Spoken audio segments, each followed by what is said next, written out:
Hey y'all, Moses here. In today's video we're going to be talking about how to improve at spotting enemy players and anticipating their movements in elements that ultimately comprise game sense. So with that said, let's get started.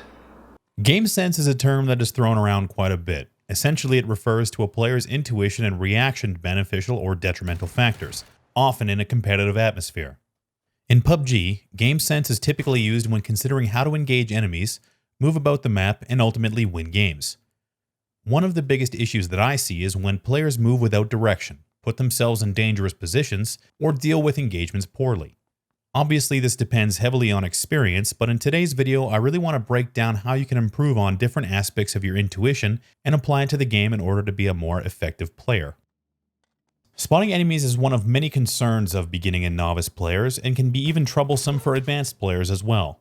Spotting players is much more than just detecting player movement. Using experience and best judgment as a game progresses can aid in helping a player where to look and where to expect enemies to appear.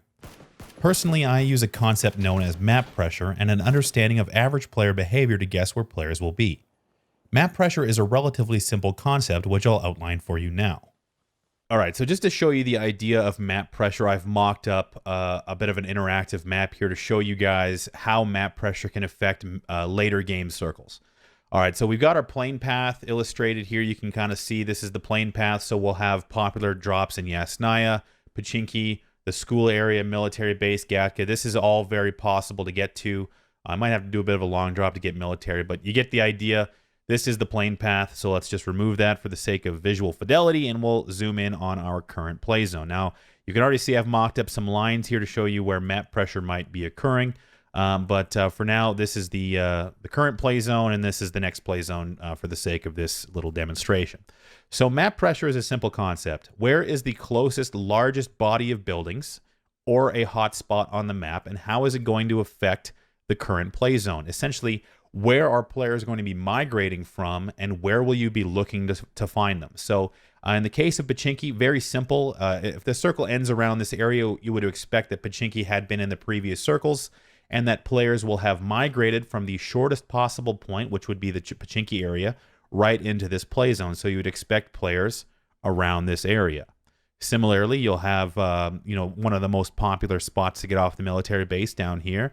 So you might have a couple of players maybe coming from Milta or otherwise, a slight amount of map pressure here depending on the game. And we saw the plane path and that it would be hard to get down to Novo and Milta Power. So maybe not as much pressure on this side. Similarly, we have school by way of Yasnaya putting pressure on the map, or putting pressure on the circle here as well. So if you're anonymous down here in this little group of buildings and you've lucked out so far, you don't have to move. What you want to be doing is securing the side of the play zone that is largest. So you're going to want to wait here and make sure that you're paying attention to map pressure.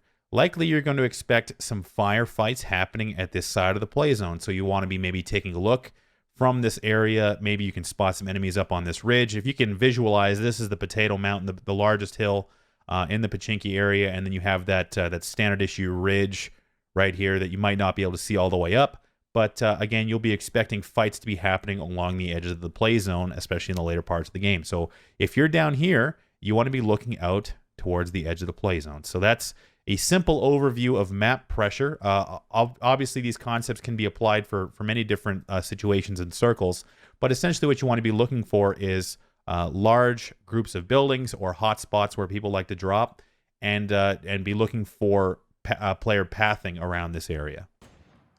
Aside from the concept of map pressure, a common time to be looking for enemies is in transition periods when the circle has completed a shift or is about to begin one. I wouldn't spend too much time in the early circles trying to seek out enemies that are stationary. I would expect that you'll be coming across people in your loot phase and as you travel normally through the map. Transition in the end and late game is where you should be spending most of your time looking for players.